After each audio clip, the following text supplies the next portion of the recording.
हम कुछ ऐसी बात पे चर्चा करेंगे और ऐसे शख्स के बारे में चर्चा करेंगे जो मैं समझता हूं कि अगर उत्तर प्रदेश में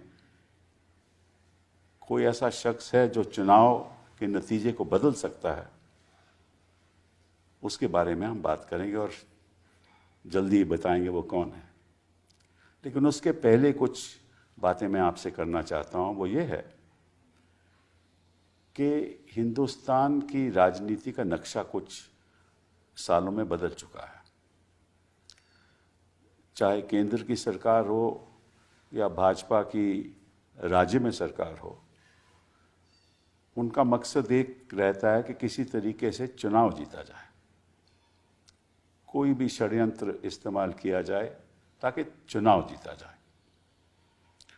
और सबसे पहले तो वो संस्थाओं का कब्जा करते हैं, मीडिया तक कब्जा कर चुके हैं, और फिर वो जो खास राजनीतिक लोग हैं विपक्ष के, उनके ऊपर केस दर्ज करते हैं, अक्सर झूठे होते हैं, और ताकि वो कचहरियों में जाते रहें, अपनी बेल कराते रहें, उनको जेलों में बंद भी किया जाता है और प्रेशर भी डाला जाता है कि आप अपना रवैया बदलिए।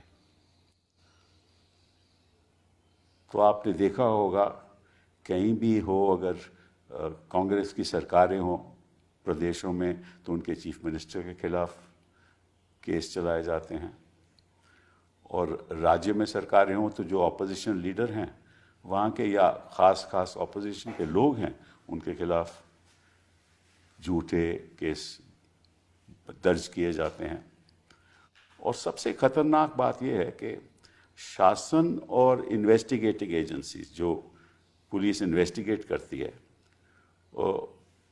इन्वेस्टिगेशन एजेंसीज शासन के इशारे पे चलती हैं। झूठा केस बनाना हो तो बन जाएगा,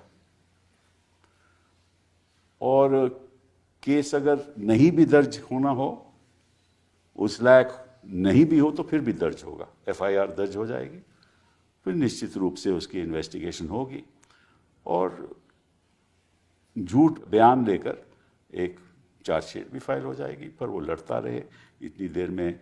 जो नीचे की अदालतें हैं, हमने देखा है, तो वो तो अक्सर कन्विक्ट ही करती हैं। क्यों कन्विक्ट करती हैं, ये मैं आपके ऊपर छोड़ता हूँ। लेकिन ऐसे ही राजनीति में ऐसा बदलाव आया है कि लोकतंत्र को बहुत भारी खतरा है, और हम दिल से के एपिसोड में कुछ ऐसी बातें आपसे, कुछ ऐसी बातों पर चर्चा करेंगे, कुछ कानून के किस्से आपको कुछ एपिसोड्स में दिखाएंगे और उसकी असलियत आपको बताएंगे, ताकि आपको भी ये ज्ञान हो जाए कि किस तरह से हमारी राजनीति चल रही है।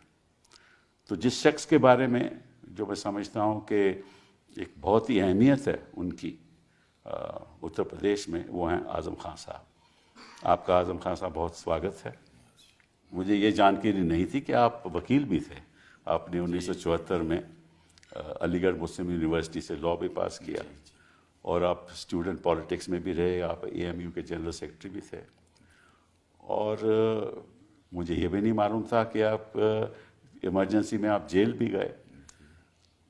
फिर आपने हमेशा वकील के नाते गरीब तबकों के लिए लड़ाई लड़ी, लेबर राइट्स के लिए लड़ाई लड़ी, रिक्शा वालों के लिए लड़ाई लड़ी, आपने बीड़ी वर्कर्स के लिए लड़ाई लड़ी, आपने टेक्सटाइल लेबरर्स के लिए लड़ाई लड़ी।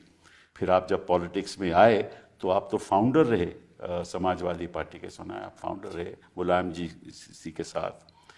और इस बीच जब आपने 10 बार रामपुर में चुनाव भी जीता, 10 बार कहने की बात ज्यादा होंगे क्योंकि बीवी भी जीती। अच्छा, ओके। और बेटा भी जीता। उसी कॉन्स्टिट्यूंसी से मैं एमपी भी हुआ। एमपी भी बने आप। तो इस तरह 13-14 राज्य सरकार में आप बहुत अहम मंत्री भी रहे, 4 बार। हाँ।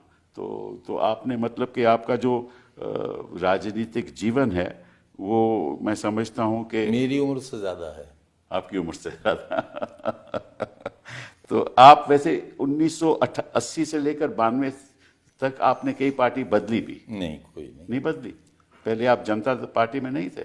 मैं जनता पार्टी में था। हाँ। उसके बाद जब वो टूटी तो हम तो चौधरी लोकदल में चरण चले सिंह गए, चौधरी चरण सिंह साहब के फिर ग्रुप जनता दल में गए, फिर जब जहां जहां मुलायम सिंह जी गए वहां वहां जो भी ना, तो पार्टी तो बदली ना। फिर आप एक बार एसपी में आए तो उसके बाद आपने कभी नहीं बदली। नहीं, एसपी का तो मैं फाउंडर मेंबर ही रहा। जी हाँ।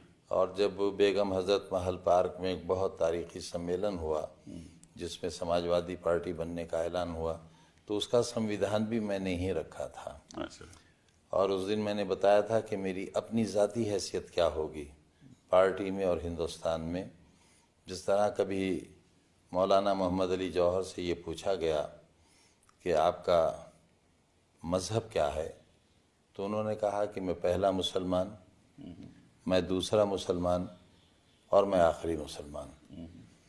लेकिन अगर कोई मुझसे मेरी वतनियत पूछेगा तो मैं कहूँगा मैं पहला हिंदुस्तानी, मैं दूसरा हिंदुस्तानी और मैं आखिरी हिंदुस्तानी। जी हाँ। ये मैंने अपनी हैसियत उसी दिन वाज़े कर दी थी कि मेरे जीने का तरीक़ा ये होगा, ताकि समाज ये जान ले कि अगर उन्हें मेरे ख्यालात से इत्तेफाक हो तो मुझे वोट करें और ना हो तो ना करें, क्योंकि सबको अपने अकायद पर कायम रहने का हक़ संविधान भी देता है और हर शख्स का मज़हब भी देता है, हमारा समाज भी देता है, कोई किसी से ज़बरदस्ती नहीं करता। मैंने पार्लियामेंट में जो पहली तकरीर की थी उसमें यही कहा था कि अगर कोई नाराए तकबीर अल्लाह अकबर इसलिए कहे कि पड़ोस में सोते हुए बच्चे उड़ जाएं और दहशत फैल जाए, तो मैं कहूँगा कि इस्लाम का नारा नहीं है। लेकिन अगर कोई हर हर महादेव का नारा भी लगाएगा दहशत फैलाने के लिए, तो मैं ये कहूँगा ये धर्म का नारा नहीं है। तो इस सोच को लेकर हमने समाजवादी पार्टी बनाई थी। आपने फिर यूनिवर्सिटी बेल जौहर यूनिवर्सिटी भी बनाई। सब वो तो दरअसल ऐसा हुआ कि मैं, जैसे आपने शुरू में फरमाया कि मैं लेबर मूवमेंट में भी रहा, और जब पहली सरकार बनी तो मैं लेबर मिनिस्टर भी रहा और मैं बीड़ी वालों के साथ बैठता था। दरअसल हमारी लड़ाई फ्यूडलिज्म के खिलाफ थी। और मजदूर थे हमारे यहाँ, या तो बीड़ी बनाते थे या रिक्शा की इंडस्ट्री थी, यानी रिक्शा चलाने वाले इतने ज़्यादा थे। मुझे याद है कि एक मौके पर जब मैंने बीड़ी मजदूरों की हड़ताल कराई तो 30 दिन से ज़्यादा हड़ताल चलने के बावजूद भी भूखमरी फैल गई, लेकिन मालिकों ने उजरत नहीं बढ़ाई। मैंने जब उनसे रिक्वेस्ट करी कि एक पैसा, उस ज़माने में एक पैनी होती थी, एक पैनी बढ़ा दीजिए, तो मालिक ने कहा कि हम बढ़ा तो देते, लेकिन इस पैनी बढ़ाने से मजदूर की हिम्मत बढ़ जाएगी। इत्तेफाक ये हुआ कि जब अगला इलेक्शन हुआ, सरकार बनी और मैंने उन्हीं मालिकों से 45 रुपया बढ़वाए थे। अरे वाह। और इनकलाब ये था कि जहाँ बीड़ी की ब्रांचेस होती थी, जहाँ बीड़ी बनती थी, वहाँ तंबाकू, पत्ता, गंदगी सब कुछ होता था। वो झाल कहलाता था जिस पर वो बैठते थे, और मैं वहीं बैठकर उनके साथ चाय पीता था। वहीं से मैंने लड़ाई शुरू की थी। तो वो जब एमपी साहब वोट मांगने आते थे तो उसे झाड़ते थे कि गंदगी झड़ जाए, लेकिन वो इतनी धूल होती थी कि नवाब साहब को बहुत सी छींकें आती थी और उन्हें बैठना पड़ता था। और नहीं बैठते थे तो लोग कहते थे आपको वोट क्यों देंगे, आजम भाई यहाँ बैठते हैं, आप क्यों नहीं बैठेंगे। और आखिरकार वो हारे भी, उन्हें हराया भी हमने ही। रिक्शा हमारी यहाँ इंडस्ट्री थी। अब पिछली सरकार में जब मौका मिला तो ये कॉन्सेप्ट मेरा ही था कि रिक्शों को बदलकर हम सरकार की तरफ से ऑटो रिक्शा देंगे, और पूरे उत्तर प्रदेश में हमने रिक्शे लेकर ऑटो रिक्शा दी थी, क्योंकि वो एक तीर चुभा हुआ था गुर्बत का मेरे दिल में। उसे निकालने की कोशिश की। टेक्सटाइल मिल की हड़ताल हुई, महीनों हड़ताल चली, लेकिन किसी घर का चूल्हा नहीं बुझने दिया मैंने। मैं चंदा मांग कर लाता था। और यहाँ तक आप, यानी ये बड़ा तारीखी वाक़या है कि मैं एमएलए था उस वक्त, चौधरी चरण सिंह साहब का उस ज़माने में बड़ा बड़ा नाम था। लेबर मूवमेंट के बड़े दुश्मन हुआ करते थे वो। मैं उनका बड़ा चहीता था।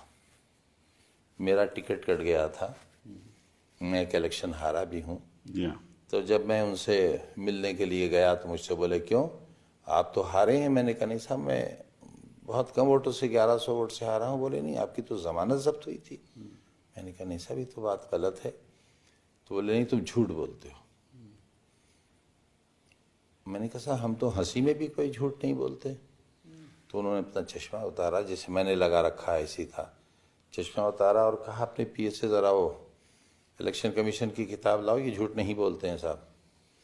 वो किताब उन्होंने देखी और जितने वोट मैंने बताए थे, मैं 1100 कुछ वोट से हारा था नवाबों से, और इसलिए हारा था कि मैं बहुत छोटा था। मैं समझता था मैं शहर की कॉन्स्टिट्यूंसी से लड़ रहा हूँ, तो ये जो देहात है इससे मेरा क्या लेना देना, जबकि 40% वोट वहाँ था। उस ज़माने में ना मोबाइल थे ना टीवी था, स्टेंसिल से दीवारों पर छापा जाता था, हैंडबिल साइकिल से हम बांटा